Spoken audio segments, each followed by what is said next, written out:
So here's a quick recap of what we did today in class.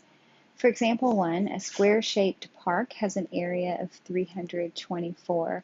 So if we draw a picture to model that, we know the area of that square is 324 square yards. And we're trying to find the dimensions of the park. The dimensions are the side lengths. So remember, with a square, the side lengths are equal. So we would have multiplied a number by itself to get 324, or we would have squared a number to get 324. So then the question we're asking ourselves is, what would I square to get 324? And remember from last class, when we were asking ourselves what number did we square, that's when we were finding the square root. So I could, to solve this problem, I could take the square root of 324, and the square root of 324 is 18. And so the dimensions of the park would be 18 yards for each side. Okay, it says to write and solve an equation. We worked on the equations a little at the end of class, so we're just going to talk about how we could set up the equation. If we called each side length x, then to find the area, it would be length times width. That would be x times x, which is x squared. So x squared would be equal to 324, and we'll talk about how to solve that later. Okay.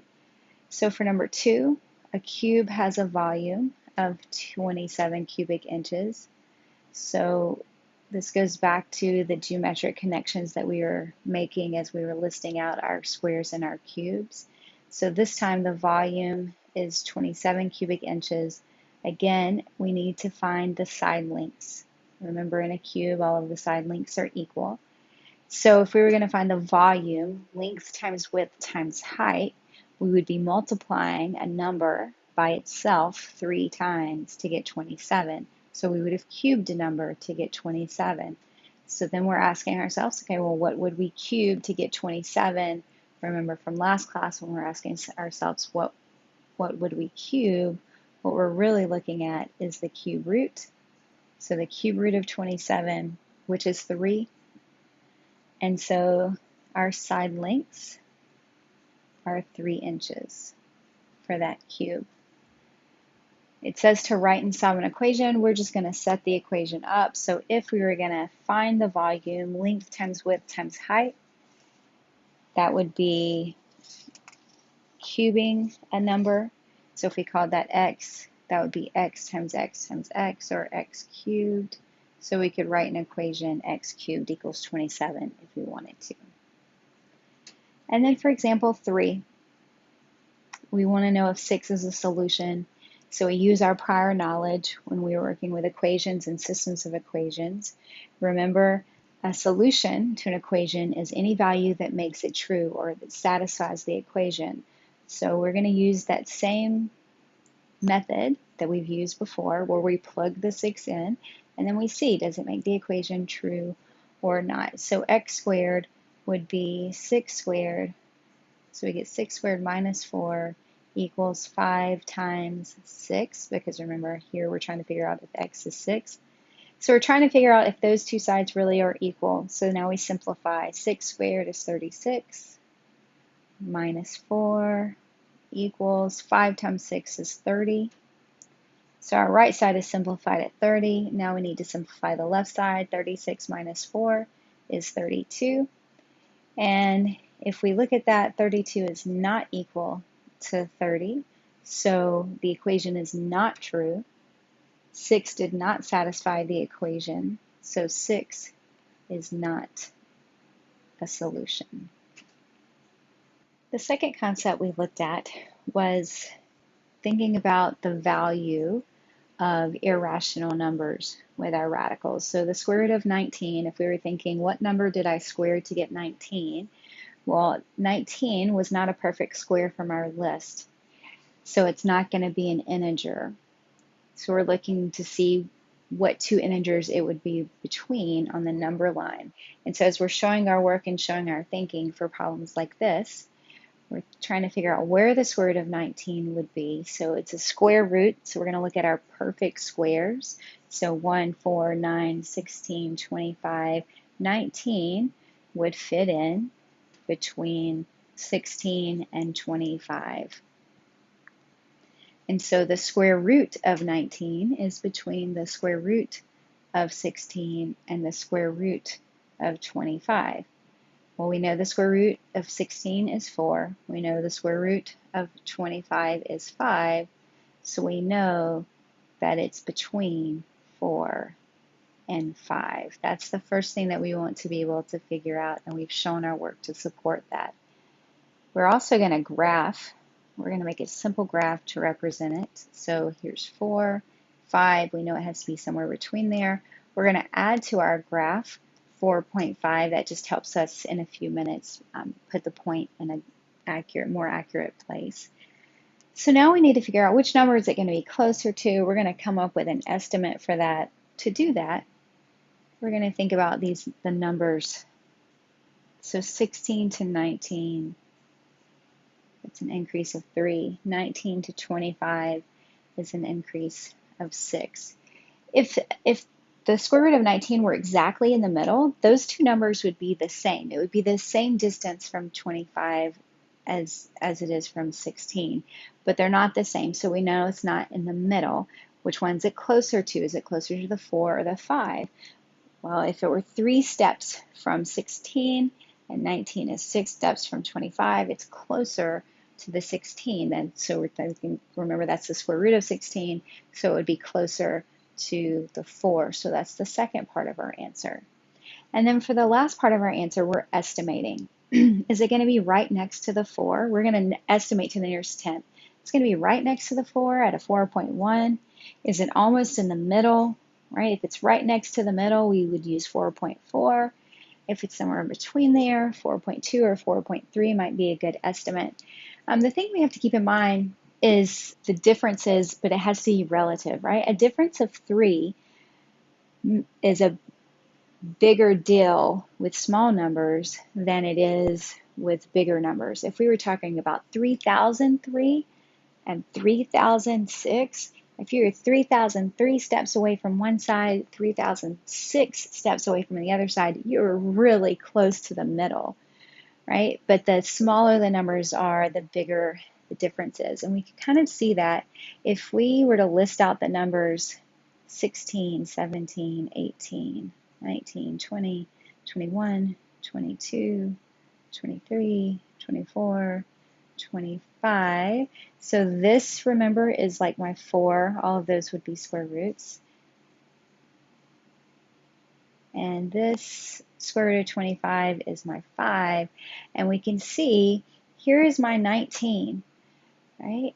It's not halfway.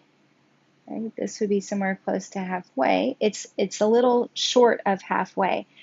Right? If we were going to estimate that, we know it's not 4.1 because it's not right next to the square root of 16. It's not right next to the middle, so we wouldn't choose 4.4.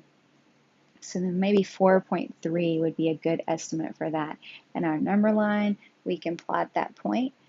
Right in between 4 and 4.5 is 4.25, so we just need to be a little bit past that, past the middle and that first half. And there's a point on the graph for it. So that's the fourth piece of your answer, is plotting a point on the graph. And we can see down here that kind of matches. It's in the same spot as that graph that we drew. Okay, you can do some division to get a really good estimate without using a calculator. But due to virtual school, we're just going to leave it there. If you can reason it out, would it be a 0.1? Would it be a 0.4? Would it be a 0.6 or a 0.9?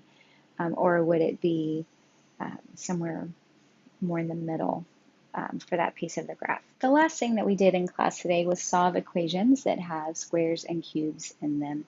So for example 8, x squared equals 144. We've squared a number, and we got 144. So we're thinking about what could I square to get 144.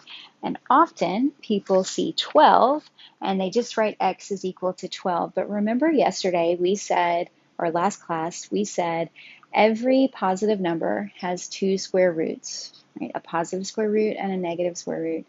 So here we need to be looking for 2 solutions because there are two numbers that I could square to get 144. I could square 12 because 12 squared is 144, but remember I could also square negative 12 because negative 12 times negative 12 is also 144. So here, x could be a positive 12 or it could be a negative 12. You could write that as two separate answers, x equals 12, x equals negative 12, or remember last class we talked about that plus or minus sign. I could write x equals plus or minus 12. Remember that means both numbers, positive 12 and the negative 12, are solutions. Okay. However, on example 9, when we're looking at x cubed equals negative 343, we're only going to have one solution. There's only one number that we could cube to get negative 343, and that is negative 7. So here, x is equal to negative 7. We could not use positive 7 because positive 7, if we cubed it, we would end up getting a positive 343, and that's not what we're after here. So for number 10, 2x squared minus 5 equals 157. If we thought about what we've done so far this year, we are really good at solving equations. If I thought about that equation without the exponent and compared it to 2x minus 5 equals 157, then we would know that we have to get the x by itself, and we would do that first by adding 5. We're going to do the same thing on example 10 because we're trying to get the x squared all by itself. So I would want to get rid of that minus 5, so we would add 5 to both sides, and I would get 2x squared equals 162. And if I divide both sides by 2, then I get x squared equals 81. And as soon as I get to this step, I'm right back at a problem like example 8. I've squared a number, I got 81. What could I square to get 81? Again, there are two solutions. I could square a 9, I could square a negative 9, so we would need to write plus or minus 9. Sometimes when you see people solving equations like this, you'll see them use the square root or the cube root to undo the square or the cube, right? When we ask ourselves, what number did I square to get, on example 8, to get 144? Remember, what number did I square? That's really trying to find the square root. So often, you'll see people take the square root of both sides to undo that square. Likewise, you'll see people taking the cube root of both sides to undo that cube. Okay. We're going to look at example 12 now. So if we're going to get the x squared by itself, the first step to undo that plus 11, we're going to subtract 11 from both sides. I get negative 2x squared equals 72. If I divide both sides by negative 2, we get x squared equals negative 36. So we're asking ourselves, what number did I square to get a negative 36? Remember from last class, there is no real number that I can square to get a negative 36, right? It can't be 6 because 6 times 6 is a positive 36. That doesn't work. It can't be negative 6 because negative 6 times negative 6 is a positive 36. That's not the number that we're after. So remember we talked about the square root of a negative number not being a real number. So here, there is no real number that we could plug in for x. So we would say there is no solution for this equation.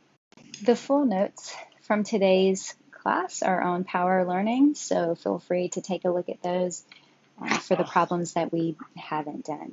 Take care. Feel free to email me with any questions you might have.